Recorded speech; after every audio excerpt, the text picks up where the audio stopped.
Un processo alle professioni come strumento didattico per comprendere tutti gli aspetti del lavoro stagionale, anche quelli a volte oggetto di perplessità da parte dei collaboratori.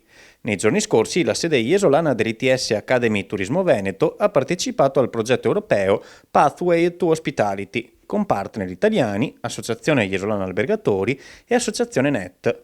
Nell'attività, i ragazzi della classe seconda dell'indirizzo Hospitality sono stati raggruppati nei ruoli di accusa, difesa, testi e giuria e sono stati chiamati a giudicare una professione del settore turistico, quella di receptionist, valutando i pro e i contro del lavoro e interrogando vicendevolmente le due testi, concludendo con le reciproche arringhe. Come associazione albergatori sono anni che collaboriamo con le scuole e questo è un tassello che si va ad aggiungere alla nostra collaborazione. È una cosa diversa dal solito, non si è mai fatto il processo al ruolo di lavoratore in albergo. In questo caso si è parlato della receptionist o dell'addetto ricevimento.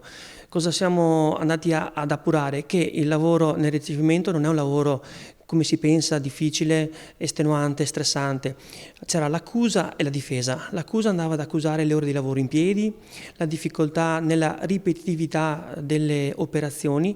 In realtà abbiamo sfatato questo mito della ripetitività, perché oggi l'addetto al ricevimento ha vari impegni, può accogliere il cliente, mostra la struttura alberghiera, spiega le bellezze della località, spiega il turismo a 360 gradi, quindi non è più un ruolo di addetto al check-in, check-out, ma un ruolo più ampio. Un processo simulato che mette in luce anche i luoghi comuni sulle condizioni di lavoro dei cosiddetti stagionali. Nessuno è perfetto, le mele marce ci sono in ogni società, ma noi a Jesolo siamo un gruppo di albergatori che capiscono le necessità dei ragazzi, vanno incontro alle necessità, quindi quello che succede in alcune aziende non posso escludere che succeda, ma non è la normalità. E queste persone qui vengono anche escluse da quello che è la vita associativa.